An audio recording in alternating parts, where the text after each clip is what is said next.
Hey all, here at OS Reviews. You're watching our hands-on review of the Virtoba VK-5. This is an action camera that has a touchscreen display and shoots at 4K. It also comes with built-in Wi-Fi if you want to connect it to a smartphone and monitor or manage your video files from there.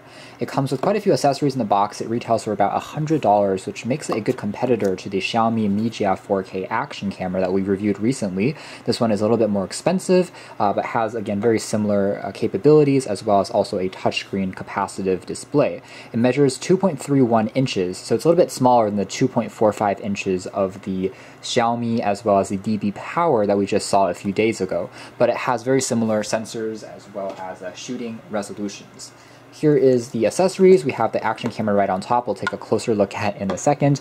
And originally it was in this hardshell carrying case that you get. Two particular accessories which I thought were pretty cool as bonuses, which you simply don't find on other action cameras I've checked out in the past, include a chest strap that's been fully assembled. So you would wear it like this, and the action camera would just snap into place like this using the case, and you can start shooting content just by walking around. Again, this is usually sold as an extra accessory, so it's pretty cool that they just threw this in there as part of the included package. There's even a fully assembled helmet mount, or helmet strap, I should say. You wear this around your head, and then the camera just goes onto the front, so you can just walk around, vlog, and record the footage as you are moving or going to a new location. So this is the waterproof case, pretty standard stuff. We do have access to controls, so you can still access when to start or stop the footage, as well as change settings without having to remove it from the case, and it allows the action camera to remain waterproof for up to 30 meters. The camera itself, again, has a very boxy shape. Again, that 2.31-inch display is one of the most boxy in terms of dimensions, very close to a 4:3 aspect ratio compared to the Xiaomi, which is more of a wide-angle design, as you can see there. As a result, this is, again, slightly more comfortable, in my opinion, when it comes to holding it and gripping it almost like a real camera or a real point-and-shoot. Just because of the longer size, it fits more comfortably into my hands.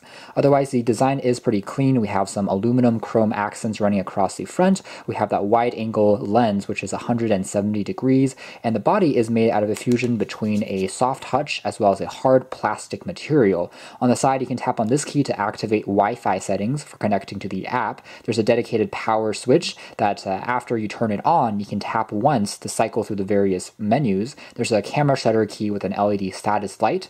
Over here, we have the micro SD card slot along with the micro HDMI and micro USB for charging. And on the bottom, we have a standard tripod mount, which is nice to see. Turning the camera on, we're greeted to a pretty traditional looking interface. It's not quite as polished compared to what DB Power and Xiaomi have done in terms of transitions, but we have all the core features on here, including amount of time remaining on our card, as well as the battery percentage, as well as how long the action camera has been turned on, and a timestamp.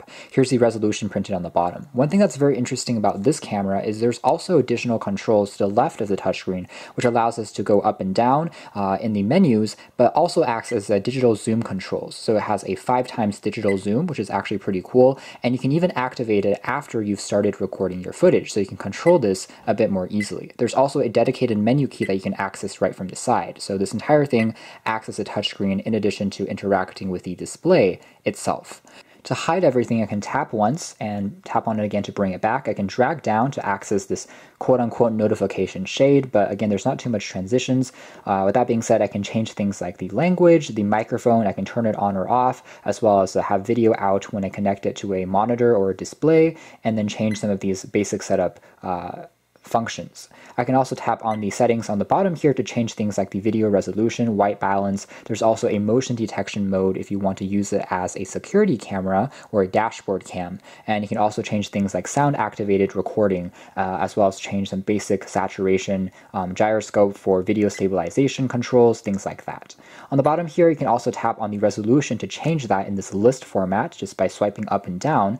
Again, there's not too much of a transition between these things, so it goes a little bit quickly, but the screen itself is still pretty sensitive and easy to use. I can record from QVGA all the way up to 4K, but the 4K is only at 24 frames per second, so it's not quite 30 frames or 60 frames as we see on more expensive models, but nonetheless, it still works quite well. I can then tap back if I'm satisfied.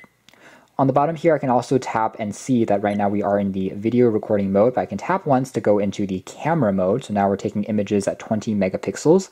I can also tap once to go into my viewback mode, which is content I've stored onto this memory card, tap once more to go to setup, and then once more to go back. In particular, I like how you can use a number of ways to access the controls. If you don't want to block the screen and obstruct your view, you can just tap on the keys on the side. If it's in your case and you can't access the touch keys, you can simply use the button to go back and forth between these different menus. So it's very well thought out from all the ways that you can, again, use these same features and access them compared to the DB Power in Xiaomi, where because it has a touch screen, it gets rid of all the buttons completely, which makes it a little bit difficult if you put it into a case to go into some of these advanced shooting modes and change between them.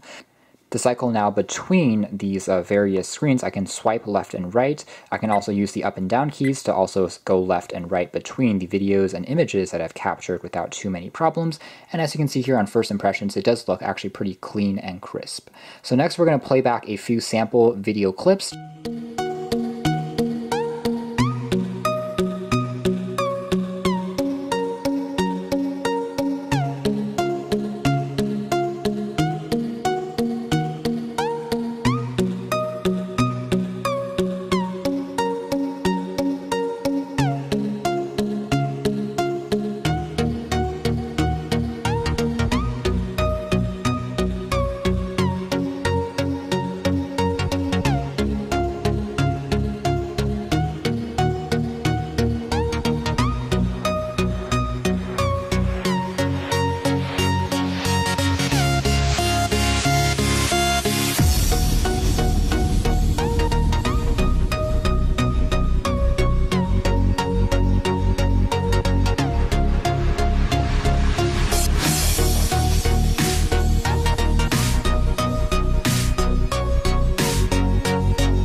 As shown from the sample videos, the quality is actually quite good. Colors are fairly accurate looking, and although it's not quite as detailed if you zoom in or crop around with these shots compared to, let's say, a GoPro, which tends to fare a little bit better under really challenging lighting environments, whether it's slightly darker, overcast, or extremely sunny, as a whole, this one does come very close, and it's very similar to what you'll find on the Xiaomi Mi 4K action cam, and in particular the SJ cam and the DB Power action cams that we've seen of late. They all employ Sony sensors, again at 20 megapixels.